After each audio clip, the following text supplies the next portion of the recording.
벌써 몇 달 전부터 2024년도를 생각하면서 내년에는 우리 교회가 어떤 표를 가지고 나아가야 할지 이것들을 고민을 해왔습니다. 좋은 표가 어디 없을까? 여러 교회 홈페이지를 들여다보기도 했고요. 또 큰 교회, 작은 교회를 막론하고 성도님들이 좋아하실 만한 표들을 검색하기도 했습니다. 기도하면서 머릿속으로 떠오르는 성경 구절들을 또 메모를 하기도 했었습니다. 그러던 중에 문득 한 해를 시작할 때마다 이렇게 표를 정하는 이유가 뭘까라는 생각을 하게 되었습니다. 한 해의 표라는 것이 과연 어떤 의미가 있는지를 진지하게 생각하게 된 것이죠. 그럴듯한 문장이 아니라 먼저는 성경의 가르침과 맞아야 하고 또 현재 우리 교회의 상황과도 부합되어야 한다는 생각이 들었습니다. 그렇게 고민하면서 2024년도 우리 교회, 성소교회의 표를 정하게 되었습니다. 변화된 삶으로 세상을 변화시키는 교회. 핵심은 변화입니다. 지금까지도 설교하면서 변화에 대해서 언급한 적이 많이 있었겠지만 다른 해보다 내년도에는 더 많이 이 변화를 강조할 것이고 또 저 자신도 변화를 위해 노력을 할 것입니다. 몇 주 전에 교육자들과 회의를 하면서 내년도 표에 대해서 이야기를 나눴습니다. 변화에는 교육자들도 예외가 될 수 없고 오히려 교육자들이 먼저 성도들보다 더 적극적인 모습으로 변화되어지는 그 변화를 위해서 몸부림쳐야 한다, 이렇게 강조를 했습니다. 심지어 저는 여기에 배수의 진을 치겠다, 이런 각오까지 이야기한 바가 있습니다. 올해 재신임 투표를 통해서 성도들의 신임을 받았다고 해서 앞으로 7년 동안은 성소교회 담임 목사 자리가 보장된 거라고 저는 생각하지 않습니다. 교회의 주인은 하나님이시고 저는 이 교회를 섬기라고 부름받은 종에 불과합니다. 주인이 보실 때 별로 쓸모없는 종이라면 그분의 마음을 종이 먼저 헤아려서 더 열심히 종의 마음에 들도록 섬기거나 그럼에도 불구하고 여전히 부족하다면 그 자리에서 내려오는 게 맞다라고 생각합니다. 당장은 아니더라도 말이죠. 그런 차원에서 변화를 이야기한 것입니다. 요즘 이제 독감에 걸리신 분들도 많고요. 여전히 또 코로나, 요즘도 코로나 환자가 또 있지 않습니까? 저도 지난 주간에 몸이 조금 안 좋았습니다. 음식을 많이 먹은 것도 아닌데 소화가 잘 안 되는 것도 아닌데 계속 배가 아픈 거예요. 복통이 가시지를 않았습니다. 목요일 새벽 기도에 설교는커녕 새벽에 일어나지도 못했습니다. 그리고는 아침 일찍 근처 가까운 병원에 가서 초음파 사진을 찍었는데 담낭에 돌이 있어서 그것 때문에 아팠을 거라, 이런 이야기를 들려주었습니다. 사실은 혹시라도 간에 문제가 있는 것이 아닌가 싶어서 초음파 사진을 찍어 보려고 한 건데 원인은 이 담석에 있었던 겁니다. 진료하시는 의사분께서 나중에 또 아프면 그때는 병원 가서 그냥 떼내면 됩니다 라고 아주 간단하게 이야기하시면서 그건 수술도 아니라고, 당신도 작년엔가 담낭을 떼낸 수술을 받았다고 당신 이야기까지 말해 주셨습니다. 아마 여기 계신 분들 중에도 아마 쓸개 빠지신 분들 여러분 계시지 않을까 싶습니다. 담석 때문이 아니라 나도 이제 서서히 몸에 문제가 생기는구나 라는 생각이 들었어요. 몸의 변화를 극복하기 위해서 더 적극적으로 노력해야 되겠다, 노력할 때가 되었다라는 생각을 하게 됐습니다. 내년에는 더 열심히 운동도 하고 또 체중도 줄여야 되겠다라는 생각을 했습니다. 이것도 한편으로는 개인의 변화에 대한 결단이라고 할 수 있겠죠. 어쩌면 변화라는 단어를 가장 많이 사용하는 시즌이 지금이지 않을까 싶습니다. 정부에서는 내년을 준비하면서 변화에 대해 이야기합니다. 기업도 그렇고 또 개인도 마찬가지일 겁니다. 해가 바뀌는 시기마다 변화를 추구하게 되는 것이죠. 하지만 아시는 것처럼 변화는 우리가 마음먹은 대로 그렇게 쉽게 되는 것은 아닙니다. 특별히 신앙적인 부분에서는 더더욱 그렇습니다.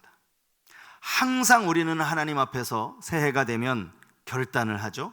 변화에 대한 결단을 합니다. 그렇게 매년을 보냅니다.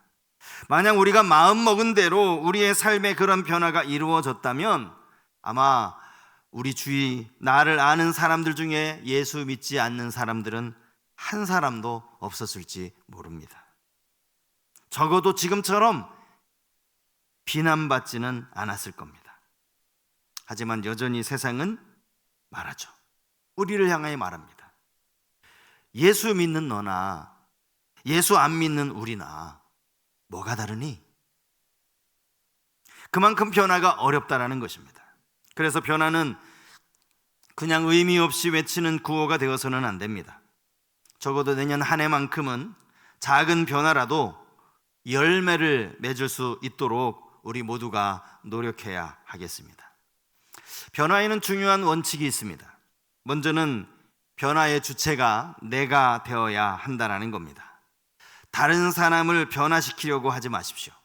오히려 나를 돌아보고 나를 걱정하셔야 합니다. 사실 우리나라만큼 남의 일에 참견하기를 좋아하는 사람이 또 어디 있을까 싶은데요. 나를 사랑하는 만큼 먼저 나 자신이 변화되기를 사모하시기 바랍니다. 또 하나는 구체적인 변화여야 한다는 것이죠. 막연하게 머리로 이해하고 공감하는 그런 변화가 아닙니다. 왜 변화해야 하는가? 무엇이 어떻게 변화되어야 하는가? 어느 정도까지 내가 변화될 수 있을 것인가? 이런 것들을 정할 수 있어야 한다는 거죠. 사실 말씀을 듣고 결단할 때 보면 그 결단의 내용이 모호할 때가 참 많습니다. 말씀을 전하는 사람은 성도 개개인의 삶과 형편을, 상황을 잘 모르기 때문에 때로는 원칙만을 강조할 수도 있어요. 하지만 그 말씀에 대한, 그 변화에 대한 적용은 각자가 자기 형편에 맞게 구체적으로 정해야 하는 겁니다. 말씀의 주제가 기도의 사람이 되자라는 것이었어요. 그랬더니 어떤 분이 적용을 이렇게 합니다. 기도 열심히 하겠습니다. 아멘. 도대체 하루에 얼마만큼의 시간을 내서 기도하겠다는 것인지 알 수가 없습니다. 결단하는 자신도 모릅니다. 2024년도는 내가 변화되고 그것도 구체적으로 변화되는 은혜가 있기를 바랍니다. 제가 표로 삼은 변화는 복합적인 변화입니다. 성도 개인의 삶의 변화, 그리고 더 나아가서 세상을 변화시키는 것. 사실 이 둘은 따로 구분지어서 생각할 필요가 없습니다. 왜냐하면 우리 모두가 사회에서는 사회의 구성원으로서 자리 잡고 있기 때문이죠. 내가 변하면 내가 속해 있는 사회, 그 세상도 변하기 마련입니다. 로마서는 크게 둘로 구분할 수 있습니다. 먼저 앞부분에서는 율법이 아니라 오직 믿음으로서만 의롭게 되어진다라고 하는 이신칭의 교리에 대해서 자세한 설명이 기록되어져 있죠. 이신칭의는 바울 신학을 단 한 단어로 요약한 아주 중요한 용어라고 할 수 있습니다. 이것을 설명하는 내용이 로마서 1장부터 11장까지입니다. 그런데 그것으로 로마서가 끝난 게 아닙니다. 믿음으로 의롭게 되는 은혜를 깨달은 성도가 앞으로 어떻게 살아가야 하는지 삶을 다루는 부분이 12장부터입니다. 오랫동안 율법을 지켜왔고 또 여전히 율법의 중요성을 강조하는 유대인들에게 율법이 아니라 믿음으로 의롭게 된다라고 가르치는 일, 이것도 사실은 결코 쉬운 일은 아니었죠. 바울이 유대주의자들에게 얼마나 많은 곤욕을 치렀습니까? 그렇게 오직 믿음만을 강조하던 바울이 이제 삶의 문제를 이야기하고 있는 겁니다. 이유가 뭘까요? 믿음은 삶과 결코 분리될 수 없기 때문입니다. 바울 서신의 대부분의 구조가 이렇게 되어 있어요. 앞부분에서는 열심히 이론에 대해서, 주로 이신칭의에 대한 말씀이죠. 이론적인 설명을 계속 합니다. 그런데 그것으로 바울 자신이 자기가 할 말을 다 한 것 같은데 그 뒤에는 꼭 이어지는 것이 그러므로 너희는 이렇게 살아야 된다. 믿음은 그 삶이다 라고 이야기를 하고 있는 겁니다. 그렇게 믿는 자의 삶을 보여주는 그 첫 번째 단어, 오늘 12장에 제가 주목하는 단어는 바로 이 변화라는 단어입니다. 로마서 12장 2절 말씀이죠. 제가 다시 한번 읽어드리겠습니다. 너희는 이 세대를 본받지 말고 오직 마음을 새롭게 함으로 변화를 받아 하나님의 선하시고 기뻐하시고 온전하신 뜻이 무엇인지 분별하도록 하라. 변화는 우선적으로 마음에서부터 시작되어야 함을 의미합니다. 진정한 변화는 마음에서 일어나서 행동으로 나타나는 변화입니다. 그렇지 않은 것을 가리켜서 우리는 외식이라고 말합니다. 마음은 하나도 바뀌지 않았는데 겉으로 드러나는 행동만 바뀌는 것, 사람들에게 보이려고 전혀 마음과 상관없이 행동하는 것, 이것을 우리는 외식이라고 부르지 않습니까? 그런가 하면 마음만 변화도 안 돼요. 변화는 행동을 통해서, 우리 마음속의 변화는 행동을 통해서 증명되어져야 한다라는 겁니다. 본문 말씀이 변화를 받아 이렇게 되어 있어요. 변화를 받아, 이 구절을 볼 때 이 변화라는 것이 내 힘으로, 내 능력으로 되는 것이 아니라는 사실을 우리는 짐작해 볼 수 있습니다. 스스로 변화시켜라 라는 그런 의미가 아니라 변화를 받으라 이렇게 이야기하기 때문이죠. 이 변화는 외부의 도움을 받아야 이루어질 수 있다라는 사실을 우리에게 교훈합니다. 그렇다면 그 외부의 힘이 뭐겠습니까? 우리의 내면을 변화시키는 주체가 누구이겠습니까? 그것은 바로 성령 하나님이십니다. 성령이야말로 우리 안에 내주하셔서 우리를 변화시키고 우리를 새롭게 하시는 분이시기 때문이죠. 성령은 보혜사이십니다. 주님이 하늘로 올라가실 때에 약속대로 오셔서 지금도 우리와 함께 하시는, 우리 속에 역사하시는 하나님, 그분께 모든 것을 맡길 때 비로소 그분의 능력으로 우리의 삶은 변화될 수 있는 것입니다. 그동안 내 삶에 왜 변화가 여러 번 시도했음에도 이게 내가 원하는 대로 되지 않았는가? 가만히 생각해 보면 내가 하려고 했기 때문에, 내 의지로 변화하려고 했기 때문인지도 모릅니다. 변화의 방법이 틀렸다라는 것이죠. 이제는 성령 하나님을 더 의지하면서 그분의 도우심을 구하시기 바랍니다. 성령의 인도하심에 따라 순종하겠다라고 하는 각오도 있으셔야 해요. 우리 안에 성령께서 말씀하실 때, 우리 안에 감동을 주실 때, 깨닫게 하실 때 그 말씀에 아멘으로 순종하는 그런 결단이 우리 안에 있어야 한다라는 거예요. 두 번째로 우리는 세상을 변화시킬 수 있어야 합니다. 마태복음 13장 13절 말씀, 우리가 잘 알고 있는 천국 비유 중에 누룩 비유 아닙니까? 가루 서말이라는 이 구절, 과연 이 서말이라는 게 도대체 어느 정도일까?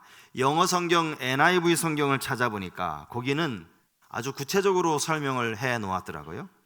60파운드, 그리고 또는 27kg 이렇게 성경이 기록이 되어져 있었습니다. 하지만 서말이 정확하게 부피가 어떻게 되느냐, 그거를 아는 것은 그리 중요한 게 아니겠죠. 거기 들어간 아주 적은 약의 누룩이 가루 전부를 부풀게 했다라는 이 사실이 중요한 것입니다. 성경에서 누룩은 약간 부정적인 의미로 사용이 된 적이 있습니다. 주님께서 제자들에게 저 바리새인들의 누룩, 곧 외식을 주의하라, 이렇게 말씀을 하셨는데, 주님이 말씀하신 것처럼 바리새인들은 당시 외식 때문에 주님 앞에 많은 책망을 받지 않았습니까? 근데 오늘 본문은 천국에 대한 비유의 말씀이다 라고 성경이 기록하고 있어요. 이 비유에 등장하는 이 누룩은 사실은 긍정적인 의미도 부정적인 의미도 없다라고 볼 수 있습니다. 주님이 이 비유를 통해서 말씀하시려고 하는 핵심은 누룩이 가지고 있는 엄청난 변화의 능력이라고 할 수 있습니다.